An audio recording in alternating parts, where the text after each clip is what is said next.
One ഹോട്ടിലേക്ക് സ്വാഗതം. മലയാളിയുടെ മനസ്സിൽ നൊമ്പരമായി അർജുൻ മാറുകയാണ്. ശരിക്കും പറഞ്ഞാൽ മലയാളികൾ അല്ലെങ്കിൽ നമ്മൾ ഇപ്പോഴാണ് ഏറ്റവും കൂടുതൽ ചിന്തിക്കുന്നത് ഈ ലോറി ഡ്രൈവേഴ്സിന്റെ ഒരു ജീവിതത്തെക്കുറിച്ച്. അവരെ കാത്തൊരു കുടുംബം, അവര് കേരളത്തിന് വെളിയിൽ ഈ ലോഡുമായി പോയി തിരിച്ചു വരുന്നത് വരെ അവരുടെ ആ കുടുംബം അവരെ കാത്ത് അവർക്ക് എന്ത് സംഭവിച്ചു എന്നറിയാതെ ഓരോ നിമിഷവും അവരെ വിളിച്ച് എപ്പോഴാണ് എത്തുന്നത്, എവിടെ എത്തി എന്നൊക്കെ അന്വേഷിക്കുന്ന ഒരു കുടുംബം. അർജുൻ ശരിക്കും ആ കുടുംബത്തിന്റെ നൊമ്പരമാവുമ്പോൾ മലയാളികളുടെ മൊത്തത്തിലുള്ള വേദനയായി അല്ലെങ്കിൽ നൊമ്പരമായി അർജുൻ മാറുകയാണ്. നമ്മൾ ഇന്ന് അന്വേഷിക്കുന്നത് ഈ ലോറി ഡ്രൈവറുടെ ഒരു ജീവിതത്തെക്കുറിച്ചാണ്. അതായത് life of A lorry driver. കേരളത്തിൽ നിന്ന് ലോഡുമായി സംസ്ഥാനത്തിന് പുറത്തു പോയി അവർ തിരിച്ചു വരുന്നത് വരെയുള്ള അവരുടെ ജീവിതം, അവരനുഭവിക്കുന്ന കഷ്ടപ്പാടുകൾ, അവർ പിന്നിടുന്ന ഈ ദൂരം, അതെങ്ങനെയാണ് അവർ താണ്ടുന്നത്, ഇതൊക്കെയാണ് നമ്മൾ അന്വേഷിക്കുന്നത്. ഈ നമുക്കൊപ്പമുള്ള ഈ അശോക് ലേലാന്റെ ലോറിയിൽ റജി എന്ന് പറയുന്ന ഡ്രൈവറാണുള്ളത്. അദ്ദേഹം നാഗ്പൂരിൽ നിന്ന് മടങ്ങി വന്നിരിക്കുകയാണ്. അപ്പോൾ അദ്ദേഹത്തിനോട് നമുക്ക് ചോദിക്കാം, കാരണം ഈ വിവരങ്ങളെല്ലാം അദ്ദേഹം അറിയുന്നുണ്ട്. അപ്പോൾ അവർക്ക് ഒരുപാട് കാര്യങ്ങൾ ചിലപ്പോൾ പറയാനുണ്ടാവും. നമുക്ക് ഈ ലോറി ഡ്രൈവറോട് തന്നെ അവരുടെ ഈ പോയി വരുന്ന ജീവിതം എങ്ങനെയാണെന്നൊന്ന് ചോദിക്കാം.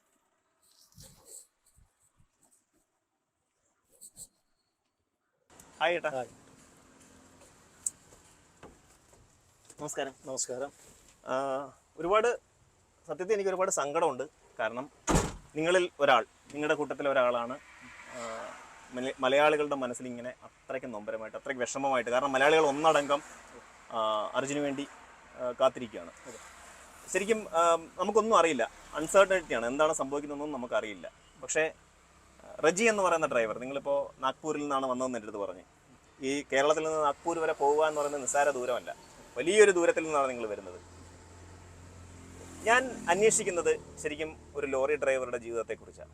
എനിക്കറിയേണ്ടത്, കേരളത്തിൽ നിന്ന്, തിരുവനന്തപുരത്ത് നിന്ന് ഈ വണ്ടിയുമായി നിങ്ങൾ കേരളത്തിൻ്റെ അതിർത്തി പിന്നിട്ട്, കാസർഗോഡ് നിന്നാണല്ലോ നിങ്ങൾ കയറുന്നത്, അടുത്ത സംസ്ഥാനത്തേക്ക് നിങ്ങൾ പോകുന്നത്.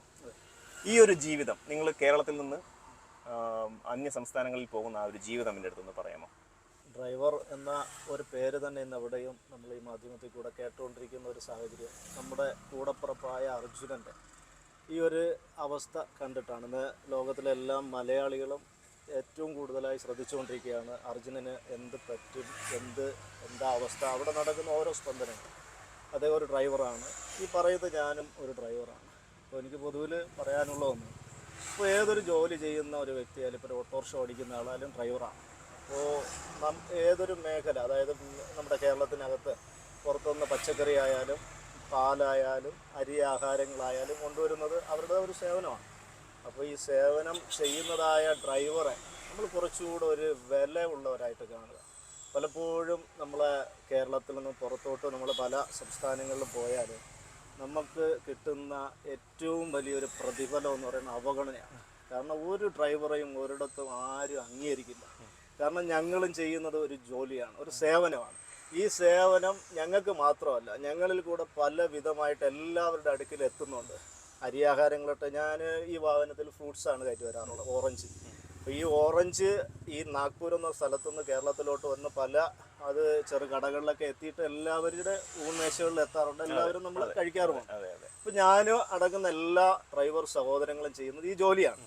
അപ്പോൾ ഇപ്പോൾ ഈ ഒരു ഡ്രൈവർ സഹോദരൻ്റെ, ഞങ്ങളുടെ എല്ലാവരുടെയും കൂടപ്പുറപ്പാണ്, അദ്ദേഹത്തിൻ്റെ ഈ ഒരു അവസ്ഥയിൽ കൂടെ ഒരു ഡ്രൈവറിന് ഈ രാജ്യത്തിൽ കിട്ടുന്ന എന്താണ് അവസ്ഥ എന്നുള്ളത് നമ്മൾ തിരിച്ചറിയണം. നമുക്കറിയാം, ഇപ്പോൾ ഇന്ന് 7ാമത്തെ ദിവസമായി അദ്ദേഹം അവിടെ. ആ ഒരു അവസ്ഥ എന്താണെന്ന് നമുക്ക് ആർക്കും പ്രെഡിക്റ്റ് ചെയ്യാനോ നമുക്ക് മനസ്സിലാക്കാനോ കഴിയില്ല. ഓരോ നിമിഷവും കേരളത്തിലുള്ള നമ്മളെല്ലാവരും ആഗ്രഹിക്കുന്നു അദ്ദേഹത്തിന് ഒന്നും പറ്റാതിരിക്കട്ടെ, അദ്ദേഹത്തിൻ്റെ കുടുംബം ആഗ്രഹിക്കുന്നു അദ്ദേഹം എത്രയും പെട്ടെന്ന് തിരിച്ചു വരട്ടെ എന്ന്. തീർച്ചയായിട്ടും. അല്ല, ഞാൻ ചോദിക്കുന്നത്, ഇപ്പോൾ 7 ദിവസം ഇത് പിന്നിട്ട് കഴിഞ്ഞു. അപ്പോൾ 7 ദിവസം പിന്നിട്ട് കഴിയുമ്പോഴത്തേക്കിന് നമ്മൾ ഈ വീഡിയോ പബ്ലിഷ് ചെയ്ത് അല്ലെങ്കിൽ റിലീസ് ചെയ്ത് കഴിയുമ്പോഴത്തേക്കിന് എന്താണ് സംഭവിക്കുന്നത് നമുക്കറിയത്തില്ല. നമ്മൾ ഇതുവരെയുള്ള മൊമെന്റ് വെച്ചിട്ടാണ് നമ്മൾ സംസാരിച്ചുകൊണ്ടിരിക്കുന്നത്. അതെ.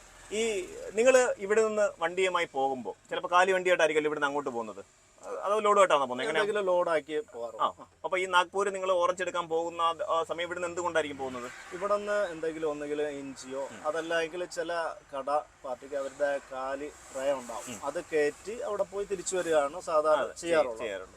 ഓരോരുത്തർ, ചിലർ ലോഡുമായിട്ട് പോകും, ചിലർ കടയിലുള്ള തന്നെ ട്രാ കയറ്റി തിരിച്ച് ലോഡുമായിട്ട്. ഈ നാഷണൽ പെർമിറ്റ് ഈ വണ്ടിയിൽ ഇങ്ങനെ സാധനങ്ങളായിട്ട് നിങ്ങൾ ഇവിടുന്ന് പോകുന്നു, തിരുവനന്തപുരത്ത് നിന്ന് ഇറങ്ങി നിങ്ങൾ കേരളത്തിന്റെ ബോർഡർ കഴിയുന്നത് വരെയുള്ള അനുഭവം എങ്ങനെയായിരിക്കും? ഈ കേരളത്തിനകത്ത് നമുക്ക് യാതൊരു ബുദ്ധിമുട്ടുമില്ല. ഇവിടുത്തെ എല്ലാ MVD ആയാലും പോലീസ് ഉദ്യോഗസ്ഥരായാലും ഒരു ഡ്രൈവറോട് പെരുമാറുന്നത് വളരെ മാന്യമായിട്ട്. അവർ വേറെ ഒരു ബുദ്ധിമുട്ടിക്കുന്ന ഒരു പ്രവൃത്തികൾ അവരിൽ നിന്നും ഉണ്ടാകാറില്ല. എന്തെങ്കിലും നിയമലംഘനങ്ങൾ ഉണ്ടാകാം, അതിന് യാതൊരു തെറ്റുമില്ല. പക്ഷെ ഞങ്ങൾക്ക് ഞങ്ങളുടെ വാഹനങ്ങൾ കേരളത്തിൻ്റെ അതിർത്തി കടന്നു പോകുമ്പോൾ അതിൻ്റെ പേപ്പേഴ്സ് അതിൻ്റെ എല്ലാ ഭാഗവും ക്ലിയർ ആക്കി ഒരു വാഹനം ഇത്രയും ദൂരത്ത് കടന്ന് ചെല്ലാറുള്ളൂ. എന്നാൽ ഞങ്ങൾ ഈ കേരള ബോർഡർ കഴിഞ്ഞാൽ ഉടൻ തന്നെ തലപ്പാടി കഴിയുമ്പോൾ തന്നെ കർണാടക ബോർഡർ ചെക്ക് പോസ്റ്റാണ്. ഈ ചെക്ക് പോസ്റ്റ് മുതൽ ഓരോ ഡ്രൈവറിനും കഷ്ടകാലമാണ് തുടങ്ങുന്നത്. മാനസിക സംഘർഷം ആരംഭിക്കും. മാനസിക സംഘർഷം ശരിക്കും റോഡിൽ കൂടെ ഓടിക്കുമ്പോൾ പലവിധമായ സംഘർഷങ്ങൾ ഞങ്ങൾ അനുഭവിക്കാറുണ്ട്. അപ്പോൾ ഇതെല്ലാം ഞങ്ങൾ അനുഭവിച്ചാലും ഞങ്ങളുടെ കുടുംബത്തെ പുലർത്താനും ഞങ്ങളെ ഏൽപ്പിച്ചിരിക്കുന്ന ആ ഒരു ജോലി അത് കൃത്യതയോടെ പോയിട്ട് വരിക എന്ന ഒരു ഉദ്ദേശം മാത്രമാണ് ഓരോ ഡ്രൈവറുടെയും മനസ്സിലുണ്ടാവുക. എന്നാൽ ഈ ഡ്രൈവർ ഈ ഒരു ചിന്തയോടുകൂടെ പോകുമ്പോൾ ഇവർക്ക് വഴിയിൽ ലഭിക്കുന്ന വളരെ ദുരനുഭവങ്ങളാണ്. കാരണം ഈ ഒരു കർണാടകയ്ക്കകത്തൂടെ പോകുമ്പോൾ ഞങ്ങൾ വാഹനം ഓടിച്ചു പോകുമ്പോൾ ഒന്ന് ഹോൺ അടിച്ചാൽ പൊതുവിൽ എതിരെ വരുന്ന വാഹനോ സൈഡ് നിൽക്കുന്ന ആദ്യം ശ്രദ്ധിക്കുന്നത് ഏത് രജിസ്ട്രേഷനാണ്, നമ്പർ ഏതാണെന്ന് അവർ ശ്രദ്ധിച്ചിട്ട് അവർ വണ്ടി സൈഡ് മാറ്റി തരത്തില്ല. കാരണം ഇതൊക്കെ ഞങ്ങൾക്ക് ആരോട് പറയാൻ, ഇതെല്ലാം ഞങ്ങൾ അനുഭവിക്കുന്നതാണ്. എന്നിട്ട് വണ്ടി കൊണ്ട് നടുറോട്ടിൽ അണയ്ക്കാറുണ്ട്. ഞങ്ങൾക്ക് ഹോൺ അടിക്കാൻ പാടില്ല. ഹോൺ അടിച്ചാൽ ഇതാണ് അവസ്ഥ. കാരണം ഈ കർണാടക വിട്ട് പോയാൽ ഈ പശു ആയാലും ആടാണ് ഇതെല്ലാം എപ്പോഴും റോഡിലുണ്ടാകും. അപ്പോൾ ഒരു ഡ്രൈവറെ സംബന്ധിച്ച് ഹോണാണ് അതിനെ വണ്ടി വരുന്നു എന്നുള്ളത് അറിയിക്കുന്നത്. അല്ല ഈ വണ്ടിക്കകത്തിരുന്ന് പോകാനൊന്നും പറ്റത്തില്ല. അപ്പോൾ ഈ ഹോൺ അടിക്കുന്നത് ഈ പുറത്ത് നിൽക്കുന്ന ആൾക്കാർക്ക് ഈ ഞങ്ങളോട് ഒരു അമർഷം ഉണ്ടാവും. ഇത് കഴിഞ്ഞ് ഞങ്ങൾ ഓരോ ഭാഗത്ത് പോകുമ്പോൾ ഈ ഓരോ സ്ഥലത്തും പോലീസ് ഈ ഇടയ്ക്ക് ഒരു കാര്യം ചോദിക്കാം. അതായത് നമ്മൾ ഈ പശുവിനെ അല്ലെങ്കിൽ ആടിനെ ആയാലും ഇതിനെ ഇടിച്ചു കഴിഞ്ഞാൽ പ്രശ്നമാണ്. ഒരിക്കലും ഒരു ഡ്രൈവർ അങ്ങനെ ഇടിക്കാറില്ല. അങ്ങനെ എന്തെങ്കിലും സംഭവിച്ചു കഴിഞ്ഞാൽ അങ്ങനെ ഒത്തിരി ഡ്രൈവർ സഹോദരങ്ങൾക്ക് ഉണ്ടായിട്ടുണ്ട്. അവർ കേൾക്കുന്ന പൈസ, പിന്നെ ആ ഒരു ഗ്രാമത്തിലുള്ള മുഴുവൻ ആൾക്കാർ വരെയും ഡ്രൈവറെ മർദ്ദിക്കുകയും ചെയ്യുന്ന അവസ്ഥകളുണ്ടാകും. അപ്പോൾ ഇവിടെ ഡ്രൈവറിന് എന്ത് തന്നെ സംഭവിച്ചാൽ അവരുടെ ജീവൻ യാതൊരു സുരക്ഷിതത്വവും ഇല്ല. നമ്മുടെ ഗവൺമെന്റ് പോലും ഒരു ഡ്രൈവറുടെ സുരക്ഷിതത്വത്തെ കുറിച്ച് ചിന്തിക്കുന്നില്ല. എന്നാൽ ഇപ്പോഴും ഈ ഒരു അപകടത്തെ കുറിച്ച് നമ്മുടെ ഗവൺമെന്റിന്റെ ആ ഒരു വളരെ സുതാര്യമായിട്ടുള്ള അവരുടെ ഊർജ്ജസ്വലമായ പ്രവൃത്തികളൊക്കെ ഞങ്ങൾ സംസ്ഥാന ഗവൺമെന്റിന്റെ സംസ്ഥാന ഗവൺമെന്റ് അത് ചെയ്യുന്നുണ്ട്. പക്ഷെ ഞങ്ങളുടെ ഈ കേരളം വിട്ടുപോയി കഴിഞ്ഞാൽ ഞങ്ങളെ മനുഷ്യാവകാശ ലംഘനങ്ങളാണ് ഞങ്ങൾ അനുഭവിക്കുന്നത്. എന്നാൽ ഇതിനെക്കുറിച്ച് ഒന്ന് ചോദിക്കാനോ ഏതാണ് ഇവരുടെ പ്രശ്നങ്ങൾ എന്താണെന്നൊന്ന് പഠിക്കാനോ ഇവിടെ ഒരു ഗവൺമെന്റോ ഇതൊന്നും കേരളം വിട്ടു കഴിഞ്ഞാൽ ഞങ്ങളുടെ കേരള ഗവൺമെന്റ് പോലും ശ്രദ്ധിക്കുന്നില്ല. കാരണം അവിടെ ഞാൻ പറഞ്ഞല്ലോ, ഞാൻ ചോദിക്കുന്നത് നമുക്ക് ഇവിടെ ഒരു GPS ട്രാക്കിംഗ് സിസ്റ്റം ഉണ്ടല്ലോ, അതിലൂടെയാണല്ലോ നമ്മൾ ഇപ്പം അർജുനെ കുറിച്ച് കുറെ കാര്യങ്ങൾ നമുക്ക് മനസ്സിലാക്കാൻ സാധിച്ചത്. അത് കേരള സർക്കാരിന്റെ ഒരു സംവിധാനമാണല്ലോ, അത് കേരള സർക്കാർ അങ്ങനെ ചെയ്തൊരു കാര്യം. അത് നിങ്ങൾക്ക് എത്രത്തോളം ഉപകാരപ്പെടുന്നുണ്ട്? അത് ഉപകാരപ്പെടുന്നുണ്ട്. അതെന്തായാലും അത് ഞങ്ങൾ അവിടെ അകപ്പെട്ടു പോയാൽ ഈ GPS ട്രാക്കിംഗ് സിസ്റ്റം വഴി അത് ഞങ്ങൾക്ക് ഇവിടെ MVD ആയിട്ടോ വണ്ടിയുടെ ഓണർ എല്ലാവരുമായിട്ട് കണക്ട് ആണ്, RTO ഓഫീസുമായിട്ടൊക്കെ. അപ്പോൾ അത് ഒരു പരിധിയല്ല, 100% ഞങ്ങളുടെ സേഫ്റ്റി. കേരളത്തിനകത്ത് മാത്രമേ അത് രക്ഷിക്കത്തുള്ളൂ, അതോ കേരളത്തിന് പുറത്തും? അത് എവിടെ പോയാലും ഞങ്ങളുടെ വണ്ടി എവിടെയാണെന്നുള്ളത് വണ്ടിയുടെ ഓണറിന് തിരിച്ചറിയാൻ കഴിയും. എന്തെങ്കിലും അപകടത്തിൽ പെട്ടിട്ടുണ്ടെങ്കിൽ അത് മനസ്സിലാക്കാനോ വണ്ടി ഓടുന്നില്ല എങ്കിൽ അത് തിരിച്ചറിയാനോ സാധിക്കും. ശരി. ഇപ്പൊ ഞാൻ പറഞ്ഞു വന്നതെന്ന് പറഞ്ഞാൽ ഇത് ഒരു അവസ്ഥയാണ് റോഡിൽ ഞങ്ങൾ അനുഭവിക്കുന്നത്. ശരി. അതുപോലെയാണ് മറ്റൊരു അനുഭവം എന്ന് പറഞ്ഞാൽ ഈ RTO പോലീസ് ഇവരുടെ വളരെ ശല്യമാണ്. കാരണം ഒരു വാഹനം എടുക്കുന്ന ഒരു വാഹനത്തിന്റെ ഓണർ ആ വാഹനം പോയിട്ട് തിരിച്ചു വരുന്നത് വരെയുള്ള ചെലവ് എന്നുള്ളത് ഒരു കാരണമില്ലാതെയാണ് അകാരണമായിട്ടാണ് സംസ്ഥാനത്തിന് പുറത്ത് ചാർജ് ചെയ്യുന്നത് RTO. വെറുതെ ഞങ്ങൾക്ക് ഭാഷ അറിയില്ല. ഇവർ തെലുങ്കായാലും ഹിന്ദി ആയാലും കന്നഡയായാലും. അപ്പൊ ഈ ഭാഷ അറിയില്ല എന്നുള്ളത് ഇവർക്ക് ചൂഷണം ചെയ്യാൻ ഒരു വലിയൊരു ഒരു കാര്യമാണ് അവർക്ക്. അപ്പോൾ അത് വെച്ച് അവർ ഒന്നുകിൽ വാഹനം ഇവിടെ നിന്ന് പോകണമെങ്കിൽ എൻ്റെ വാഹനത്തിന് ഹൈറ്റ് ഉണ്ട്, അതല്ല എങ്കിൽ റാഷ് ഡ്രൈവിംഗ് ആയി എന്തെങ്കിലും ഒരു ഉദാഹരണത്തിൽ പറഞ്ഞാൽ അല്ല, എല്ലാ MVD മാരും അങ്ങനെയല്ല. ഞങ്ങളുടെ ഈ റോബിൻ ബസ്സിനോട് ഇപ്പോൾ എന്ത് മാന്യമായിട്ട് ഓടിക്കൊണ്ടിരുന്നാലും ഒരുപാട് കുറ്റങ്ങൾ കണ്ടുപിടിക്കുന്ന ഒരു പ്രവണത അതെല്ലാ MVD മാർക്കും ഉണ്ട്. അത് അവിടെ പോകുമ്പോൾ ഇവരുടെ ഒരു ശല്യം ഇത് തന്നെയാണ്. അതായത് അവർ ടാർഗറ്റ് ചെയ്യുന്ന അവരുടെ ഈ ഒരു ടാർഗറ്റ് അച്ചീവ് ചെയ്യാൻ അവർ നോക്കുന്നത് കേരളത്തിൽ നിന്ന് വരുന്ന കേരളത്തിലെ വണ്ടികളാണ്. അവരാദ്യം നോക്കുന്നത് രജിസ്ട്രേഷനാണ്.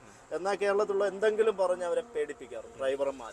പേടിപ്പിച്ച് ഇവിടെ നിന്ന് പോകാൻ പറ്റത്തില്ല, അങ്ങനെയാണ് കേസാക്കും, അല്ല കോടതി വരണം, വണ്ടി ഇവിടെ പിടിച്ചിടേണ്ടി വരും എന്ന് പറഞ്ഞവിടെ. അപ്പം ഞങ്ങളുടെ കയ്യിൽ കാശില്ല എന്നോ അതല്ലെങ്കിൽ അത് തരാൻ പറ്റത്തില്ല എന്ന് പറഞ്ഞാൽ ഈ വാഹനം അത്യാവശ്യ ലോഡുമായിട്ടാണ് പോകുന്നത്. കുറഞ്ഞത് 2 മണിക്കൂർ ഞങ്ങൾ അവിടെ പിടിച്ചിട്ട് ബുദ്ധിമുട്ടിക്കാറുണ്ട്. ഇതാരും ശ്രദ്ധിക്കില്ല, ആരോട് ഞങ്ങൾ പറയാനാ? ഇത് ഞങ്ങൾ അവിടുത്തെ എന്തെങ്കിലും അസോസിയേഷൻ അവിടുത്തെ ഗവൺമെന്റുമായിട്ടോ ബന്ധപ്പെടാനുള്ള ഒരു സാധാരണ ഒരു അല്ല അങ്ങനെ ആരുമായിട്ടെങ്കിലും സഹകരിച്ചാൽ നിങ്ങൾക്ക് നമ്മളിപ്പോൾ സംസാരിച്ചു കഴിഞ്ഞാൽ നിങ്ങൾക്ക് അങ്ങനെയുള്ള ബെനിഫിറ്റ് കിട്ടുമോ? അതിനകത്ത് അവരെന്തെങ്കിലും സോൾവ് ചെയ്ത് തരുമോ? സോൾവ് ചെയ്ത് തരും. കാരണം ഇവര് കാണിക്കുന്ന നിയമലംഘനമാണ് ഈ ഉദ്യോഗസ്ഥരുടെ ഭാഗത്തുനിന്ന് സാധാരണക്കാരെ ഡ്രൈവറോട് കാണിക്കുന്നത്. ഒന്നുകിൽ ഏതെങ്കിലും ഭാഗത്തുനിന്ന് ആരെങ്കിലും വിളിച്ചോ അസോസിയേഷനോ എന്തെങ്കിലും വിളിച്ചാൽ അപ്പം തന്നെ ഇവർ ഞങ്ങളുടെ ഭാഗത്തോട്ട് വരും. ശരി, കുഴപ്പമില്ല, നിങ്ങൾ പൊക്കോളി, ഒരു പ്രശ്നമില്ല, നിങ്ങൾ പൊക്കോളി. അതായത് ആരെങ്കിലും പിടിപാടുണ്ടെങ്കിൽ ഒരു ഉദാഹരണം തന്നെ നമ്മുടെ ഈ അർജുനന്റെ ഈ വിഷയം തന്നെ, അവിടെ ഒരു SP ചോദിച്ചിരിക്കുന്നത് എന്താ ഈ ലോറിക്ക് ഏത് ഡ്രൈവറിനാണോ അതോ ഓണറിനാണോ പിടിപാടുള്ളത്. കാരണം പല ഭാഗത്തുനിന്ന് വിളി വരുന്നു, പലരും അന്വേഷിക്കുന്നു. അത് ആ ഒരു ഡ്രൈവർ കേരളത്തിലുള്ള ഒരു വ്യക്തി ആയതുകൊണ്ട് അതവർക്കറിയില്ല. കാരണം കേരളത്തിലുള്ള ഒരു വ്യക്തി ആയതുകൊണ്ട് പല ഭാഗത്തുനിന്ന് മലയാളി നന്നായിട്ട് ഇടപെടും. അതെ, മലയാളി ഇടപെട്ടതിന്റെ ഫലമാണ്. നമ്മൾ തന്നെ മനസ്സിലാക്കുക, ആ അർജുനന്റെ ഒരു അവസ്ഥയിൽ 3 ദിവസം കഴിഞ്ഞിട്ടാണ് അവിടുത്തെ NDRF ഒരു ഉദ്യോഗസ്ഥൻ തന്നെ അറിയുന്നത് ഈ മണ്ണിനടിയിൽ ഒരു ലോറി കുടുങ്ങി കിടപ്പെട്ടുള്ളത്. അപ്പോൾ അവിടുത്തെ എന്ത് സുരക്ഷിതത്വം ശരിയല്ല. അതെ, എന്ത് സുരക്ഷിതത്വമാണ് ഒരു ഡ്രൈവറിന് കൊടുക്കുന്നത്? ഒരു മനുഷ്യജീവന് ആ ഗവൺമെന്റ് കൊടുക്കുന്ന വില എന്താ? അതെ, ഞാൻ അത് തീർച്ചയായിട്ടും ശരിയാണ്. നമ്മൾ വണ്ടിയായിട്ട് നിങ്ങൾ ഇവിടുന്ന് പോകുമ്പോൾ ഈ രാവിലെ ഇവിടുന്ന് ഇറങ്ങുന്നു, ഇറങ്ങി കഴിയുമ്പോൾ സന്ധ്യയോടുകൂടി അല്ലെങ്കിൽ രാത്രിയോടുകൂടി രാത്രി ഒരു സമയം, ഒരു പർട്ടിക്കുലർ സമയം വരെ, ഒരു 12 മണി വരെ നിങ്ങൾക്ക് വണ്ടി ഓടിക്കാന്ന് വെച്ചു. 12 മണി കഴിയുമ്പോൾ സ്വാഭാവികമായിട്ട് നിങ്ങൾക്ക് ഉറക്കം വരുന്നൊരു സമയമാണ്. അപ്പോൾ ആ സമയത്ത് നിങ്ങൾ കുറച്ച് നേരം ഉറങ്ങണമല്ലോ എന്തായാലും. തീർച്ചയായും. അപ്പോൾ നിങ്ങൾ ഈ വണ്ടി പാർക്ക് ചെയ്ത് ഈ ലോറി താവളങ്ങൾ എന്നൊക്കെ നമ്മൾ കേട്ടിട്ടുണ്ട്. കേരളത്തിലൊക്കെ അങ്ങനെ കുറേ സ്ഥലങ്ങൾ ലോറി താവളങ്ങളുണ്ട്. അതായത് ലോറി ഡ്രൈവേഴ്സ് വണ്ടി കൊണ്ടിട്ട് അവർക്ക് വിശ്രമിക്കാനുള്ള സ്ഥലങ്ങൾ. കേരളത്തിന് പുറത്തേക്ക് നിങ്ങൾ പോകുമ്പോൾ നിങ്ങൾ ഈ ഇതുപോലെ അർജുൻ പാർക്ക് ചെയ്തതുപോലെ വഴിയരികിൽ എവിടെയെങ്കിലും കൊണ്ട് പാർക്ക് ചെയ്തിട്ട് വിശ്രമിക്കാറാണോ പൊതുവെ? എങ്ങനെയാണ് നിങ്ങളുടെ ഒരു രീതി? ഇപ്പോൾ അർജുൻ നമ്മുടെ സഹോദരൻ പാർക്ക് ചെയ്ത പോലെ ഇങ്ങനെ പാർക്ക് ചെയ്യാറാണ് പതിവ്. കാരണം ഈ കേരളം വിട്ട് പോയി കഴിഞ്ഞാൽ ഞങ്ങൾക്ക് അധികം പാർക്കിംഗ് സൗകര്യങ്ങളില്ല. കാരണം ഒന്നുകിൽ ഇതിപ്പോൾ ഒരു മലയാളിയുടെ കടയുടെ അടുക്കൽ അദ്ദേഹം പാർക്ക് ചെയ്തു. അപ്പോൾ ഇതുപോലുള്ള കടകൾ ചുരുക്കമാണ്. അപ്പോൾ നമുക്ക് എപ്പോഴും ഒരു കേരളത്തിൽ നിന്ന് പോകുന്ന ഒരു ഡ്രൈവർ ആശ്രയിക്കുന്ന ഒരു മലയാളിയുടെ കടയായിരിക്കും. കാരണം മറ്റൊരു കടയോ മറ്റൊരു പമ്പിലോ പെട്രോൾ പമ്പിലോ തന്നെ വണ്ടി സൈഡാക്കി കിടന്നാൽ ഈ കേരളം വിട്ടുപോയാലുള്ള അവസ്ഥയാണ്. വണ്ടിയിൽ ഡീസൽ ഉണ്ടാകത്തില്ല, വണ്ടിയുടെ സ്റ്റെപ്പിന് ടയർ വരെ ഊരിക്കൊണ്ട് പോകാറുണ്ട്. അത്രയ്ക്കും ദുരിതമാണ്. കാരണം ഒരു ഡ്രൈവറിന് ശരിക്കും പറഞ്ഞാൽ വണ്ടിക്കകത്ത് സുരക്ഷിതമായിട്ട് ഉറങ്ങാൻ പറ്റത്തില്ല. എന്തെങ്കിലും കാശോ മറ്റെന്തെങ്കിലുമൊക്കെ ഉണ്ടെങ്കിൽ പല ഭാഗത്തും എവിടെ മുക്കുമൂലയിൽ നോക്കിയാലും ഈ കള്ള് കിട്ടുന്ന മേഖലയാണ് കർണാടക. അപ്പൊ ഇവിടെ എല്ലാം ഒരു ജീവനും സുരക്ഷിതത്വമില്ല. ഒരു ഡ്രൈവറിന്റെ കൈവശം ഏത് നിമിഷവും ആക്രമിക്കപ്പെടാം. അതെ, ഏത് നിമിഷവും ആക്രമിക്കപ്പെടാം. കാരണം അവർ ചിന്തിക്കുന്നത് ഒരു വണ്ടി നിറയെ പൈസ ആയിട്ടാണ് വരുന്നത്. ദൂരമൊക്കെ പോയിട്ട് വരുമ്പോൾ ഒരു ഡ്രൈവറുടെ കയ്യിൽ ഒത്തിരി കാശുണ്ടാവുന്ന ഒരു ചിന്തയാണ്. പക്ഷെ ഇന്നത്തെ കാലത്ത് അങ്ങനെയൊന്നുമില്ല. കാശൊക്കെ ഡിജിറ്റൽ സംവിധാനം ഓൺലൈനിൽ പോകത്തുള്ളൂ. ഈ ഒരു ഡ്രൈവറുടെ കയ്യിൽ ഒന്നും ഉണ്ടാവും. ചെലവിനുള്ള 1000, 500, 1000 രൂപയ്ക്ക് അകത്തേ ഉണ്ടാവും. ഈ 1000 രൂപയാണ് ഈ വഴിയിൽ നിന്ന് RTO, പോലീസ്. കാരണം അവിടെ ഒരു പ്രശ്നമോ അതല്ലെങ്കിൽ 2 മണിക്കൂർ, അതായത് എല്ലാ തരത്തിലും പിടിച്ചുപറി, പച്ചയ്ക്ക് പറഞ്ഞാൽ പിടിച്ചുപറിയാണ് ഈ ലോറി മേഖലയിൽ ഡ്രൈവർ. അത് ഉദ്യോഗ തലത്തിലായാലും ശരി, അല്ലെങ്കിൽ ഈ പറഞ്ഞ മോഷ്ടാക്കളുടെ ഭാഗത്തായാലും ഇത് 2 കൂട്ടർ എപ്പോഴും റോട്ടിലുണ്ടാകുന്നത്. ഇപ്പോൾ സർ പറഞ്ഞു നൈറ്റ് പോകുമ്പോൾ നിങ്ങൾ എവിടെയാണ് പാർക്ക് ചെയ്ത് അങ്ങനെ ഉറങ്ങാറുണ്ട്. സാധാരണ ഒരു 2 ഡ്രൈവറായിട്ട് പോയിരുന്നാലും ചില സമയം ഒരു 12-1 മണിയൊക്കെ ആകുമ്പോൾ ഏതൊരു ഡ്രൈവറിന് ചെറുതായിട്ടൊന്ന് മയങ്ങാം. അപ്പോൾ അപകടത്തിലേക്ക് പോകാം. അപ്പോൾ അത് പറ്റാതിരിക്കാനായിട്ട് ഒരു സൈഡ് ഭാഗത്തോട്ട് വണ്ടി സൈഡാക്കുമ്പോൾ എപ്പോഴും നമുക്കൊരു സുരക്ഷിതത്വം ഇല്ല. ഒന്നുകിൽ ആ ഭാഗത്ത് പോലീസോ ഹൈവേ പെട്രോൾ ഇവിടെ ഒതുക്കാൻ പാടില്ല, പൊക്കോ എന്ന് പറഞ്ഞ് ഡ്രൈവർമാർ അവിടെ നിന്ന് വിരട്ടി വിടാറുണ്ട്, ആട്ടിപ്പായിക്കാറുണ്ട്. കാരണം ഒരു ഡ്രൈവറുടെ അവസ്ഥ നിങ്ങൾ ചിന്തിക്കണം. അവർക്ക് ഉറക്കമില്ല, ശരിയായിട്ടുള്ള ഭക്ഷണമില്ല, റോഡിലുള്ള മാനസിക സംഘർഷങ്ങൾ. വണ്ടി ഒന്ന് സൈഡ് കൊടുത്തില്ല എങ്കിൽ പല വിധത്തിൽ ഇവന്മാർ നടു റോട്ടിൽ കൂടെ പോകും. എന്നാലും ഹോൺ അടിക്കാൻ പാടില്ല. എന്നാൽ ഈ ഒരു ഡ്രൈവറിന് ഇങ്ങനെ എന്തെങ്കിലും ഒരു ബുദ്ധിമുട്ട് വന്നാൽ അവിടുത്തെ ഒരു പോലീസ് സംവിധാനങ്ങളോ അവിടുത്തെ എന്തെങ്കിലും ഒരു സംവിധാനങ്ങളോ ഈ ഡ്രൈവറുടെ ഭാഗത്ത് നിൽക്കില്ല. കാരണം ഇത് അന്യ സംസ്ഥാനത്തുള്ള വണ്ടിയാണ്. അപ്പോൾ ഇത് ഞങ്ങളുടെ നാട്ടുകാരാ. ആ ഒരു മനോഭാവമാണ്. ശരിക്കും ഈ അർജുനൻ കേരളത്താണ് ഈ ഒരു അപകടം സംഭവിച്ചിരുന്നെങ്കിൽ ഇതിനു മുമ്പ് എല്ലാ സംവിധാനങ്ങളോടുകൂടെ അയാൾ രക്ഷപ്പെടുമായിരുന്നു. കാരണം മറ്റൊരു സംസ്ഥാനത്തിലായ ഏതോ സംസ്ഥാനത്തിലുള്ള ഒരു ഡ്രൈവർ നമുക്കെന്താ എന്നൊരു മനോഭാവമാണ്. ചിലപ്പോൾ ഇവരുടെ ഈ പ്രവൃത്തികൾ കണ്ട് തന്നെ ഏതൊരു അരി ആഹാരം കഴിക്കുന്ന വ്യക്തിക്ക് മനസ്സിലാവും അവരുടെ ഏകോപനവും ഒരു സിസ്റ്റത്തിന്റെ ഇത്രയും നല്ല മോശമായ മെച്ചപ്പെട്ട സൗകര്യങ്ങളൊക്കെ ഉള്ള ഒരു രാജ്യമാണ് നമ്മുടെ രാജ്യം. അതായത് കിലോമീറ്ററുകൾ അപ്പുറത്ത് നിൽക്കുന്ന സംവിധാനത്തെ വരെ അടുത്ത് എന്താണെന്ന് നേരിട്ട് കാണാനുള്ള സംവിധാനങ്ങൾ. ചന്ദ്രനിലും സൂര്യനിലും വരെ അതെ, ചന്ദ്രന്റെതാ എത്രയോ കോടി രൂപ ചെലവഴിച്ചാണ് അവിടെയൊക്കെ പോകുന്നത്. എന്തൊക്കെ ഉണ്ട്. പക്ഷേ നമ്മുടെ തൊട്ട് മണ്ണിനടിയിൽ, നമ്മുടെ മുന്നിൽ മണ്ണിനടിയിലുള്ള ആളിനെ സാധിക്കും. എന്താണ് ഇവിടുത്തെ സിസ്റ്റം? ഒന്ന് അത് മാത്രമല്ല സാർ, ഒന്ന് ശ്രദ്ധിക്കുക. അവിടെ പോയി നമുക്ക് എല്ലാവർക്കും ഈ മാധ്യമം ഉണ്ടത് ഏറ്റവും വലിയ അനുഗ്രഹമാണ്. കാരണം ഇതിൽ കൂടെ കണ്ടത് 2 JCB, 2 ടിപ്പർ. ഈ ടിപ്പറുകളൊന്ന് നിങ്ങൾ മനസ്സിലാക്കുക. അവിടെ ഈ റോഡ് പണി നടക്കുന്ന ഒരു കോൺട്രാക്ടറിന് അറിയാൻ കഴിഞ്ഞാൽ 15ഓളം ടിപ്പറുണ്ട്. ഈ 15ഓളം ടിപ്പർ ഉണ്ടായിരുന്നിട്ട് ഈ മഴ സമയത്താണ്, വർക്ക് നടക്കുന്ന സമയമല്ല, ഈ ഒരു അപകടം ഉണ്ടായിട്ട് അവിടെ വന്നത് 2 ടിപ്പറാണ്. അതിനുശേഷം വീണ്ടും വന്നു 3 ടിപ്പറും ഉണ്ട്. അതായത് നിങ്ങൾ മനസ്സിലാക്കുക, ഈ അപകടം നടന്ന സ്ഥലം ഈ കരിന്തൂക്കായ പാറമടയുടെ അടുക്കലല്ല, ഒരു നാഷണൽ ഹൈവേ ആണ്, ഗോവയ്ക്ക് പോകുന്ന റോഡാണ്. ആ മണ്ണിന്റെ അപ്പുറം ഇപ്പുറം ഏത് വണ്ടിക്കും കടന്നു വരാനുള്ള സൗകര്യം. ഞാൻ പല പ്രാവശ്യം അതുവഴി പോയിട്ടുള്ള ആളാണ്. ഏതൊരു വാഹനത്തിന് അവിടെ കടന്നു വരാൻ സൗകര്യമുള്ള ഒരു സ്ഥലമാണ്. അപ്പോൾ ഇത്രയും ടിപ്പറുകളെ കൊണ്ടുവന്നല്ല അവിടെ ആ മണ്ണ് മാറ്റേണ്ടത്. കാരണം നമ്മുടെ ഒരു ജീവനാണ് അതിനകത്ത് അകപ്പെട്ടു പോയത്. അപ്പോൾ ഇതിനേക്കാളും 12 വീല്, അത് കുറച്ചുകൂടെ ക്വാണ്ടിറ്റി കൊള്ളുന്ന ടിപ്പറുകളുണ്ട്. അതിനെ കൊണ്ടുവരാം. മെച്ചപ്പെട്ട ഹിറ്റാച്ചികൾ കൊണ്ടുവന്ന് കുറച്ചുകൂടെ ഈ രക്ഷാപ്രവർത്തനം വേഗത്തിലാക്കാം. കാരണം ഇതൊരു ഈ ഡ്യൂട്ടി സമയം പോലെ രാവിലെ 10 മണിക്ക് കയറി വൈകുന്നേരം 5 മണിക്ക് ഇറങ്ങുന്നത് പോലെ അല്ല ഒരു രക്ഷാപ്രവർത്തനം. നമ്മുടെ കേരളത്തിലായിപ്പോയെന്ന് നമ്മളെല്ലാവരും ആഗ്രഹിക്കണം. നമ്മൾ കയ്യും മെയ്യും മറന്ന് എല്ലാ മലയാളികളും ഒരുമിക്കും. അവിടെ ഒരു വ്യക്തി അങ്ങോട്ട് കടന്നു ചെല്ലാനായിട്ട് അവർ സമ്മതിക്കുന്നില്ല. അവിടെ നിങ്ങളൊക്കെ ശ്രദ്ധിച്ചില്ല, ഒരു SP, അതായത് ഈ വാഹനത്തിന്റെ ഉടയൻ, അതിന്റെ ഓണർ പോയി ചോദിക്കുകയാണ്, ഇവിടുത്തെ എന്ത് സംവിധാനങ്ങളാണ് നിങ്ങൾ ചെയ്യുന്നത്? ഈ ചെയ്യുന്ന സമയത്ത് അയാളെ ഉപദ്രവിക്കുന്നത് നമ്മൾ അതെ, അതെല്ലാം നമ്മൾ കണ്ടു. ഇതാണോ അവിടുത്തെ സംസ്കാരം? എന്തുകൊണ്ടാണ് ഒരു RC ഓണർ അദ്ദേഹത്തിന്റെ ഡ്രൈവറാണ്. അപ്പോൾ മാനസികമായിട്ട് അദ്ദേഹത്തിന് വേദന ഉണ്ടാവും. ഈ മനുഷ്യനെ രക്ഷപ്പെടുത്താൻ ഇവരെന്താ ചെയ്യുന്നത്? ഇവരെല്ലാവരും നിങ്ങൾ മാറി നിൽക്കൂ, മാധ്യമങ്ങൾ അത് ശ്രദ്ധിക്കാൻ പാടില്ല, അവരൊന്നും അടുക്ക് ചെല്ലാൻ പാടില്ല. ഇതൊരു എന്താണിത് എന്ന് നമ്മൾ മനസ്സിലാക്കേണ്ടത്. ഇവരുടെ ഒരു എന്താ പറയാ, ഒരു ഏകോപനം. ഈ കർണാടകത്തിൽ മാത്രമാണോ ഇങ്ങനെ, അതോ കർണാടകത്തിന് വെളിയിൽ ഇപ്പം അങ്ങ് മഹാരാഷ്ട്രയിലും പിന്നെ വെസ്റ്റ് ബംഗാളിലും ഒക്കെ പോകുന്ന ഒരാളാണ്? അതെ, ഞാൻ പോയിട്ടുണ്ട്. അപ്പൊ ഇതിന് കർണാടകത്തിനപ്പുറം നിങ്ങൾ ചെല്ലുമ്പോൾ, അതായത് മൂന്നാമതൊരു സ്റ്റേറ്റിലേക്ക് എത്തുമ്പോൾ അവസ്ഥ എന്താ? ശരിക്കും പറഞ്ഞാൽ ഓരോ സ്റ്റേറ്റും, നമ്മുടെ കേരളം എന്ന് പറയുമ്പോൾ ഒരു സ്വർഗം എന്ന് നമുക്ക് പറയാം. ഇവിടെ എന്ത് തന്നെ സംഭവിച്ചാലും ഇവിടെ ജാതിയും മതവും ഒന്നും നോക്കാതെ ആരും വന്ന് സഹായിക്കും. അതാണ് നമ്മുടെ ഒരു സംസ്കാരം. പക്ഷെ നമ്മൾ ഈ കേരളം വിട്ട് കർണാടക, അതുപോലെ വെസ്റ്റ് ബംഗാൾ, മഹാരാഷ്ട്ര, മധ്യപ്രദേശ്, ഇങ്ങനെ ഓരോ സ്ഥലത്ത് പോയാൽ ഇവിടെ മനുഷ്യനൊന്നും ഒരു വിലയുമില്ല.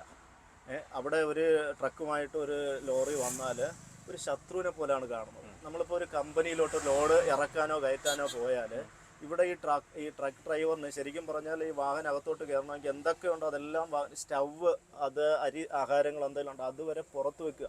എന്നാൽ ഈ വാഹനം അകത്തോട്ട് കയറിയാൽ അന്ന് അവർ ലോഡ് ഇറക്കി തരണമെന്ന് നിശ്ചയമില്ല.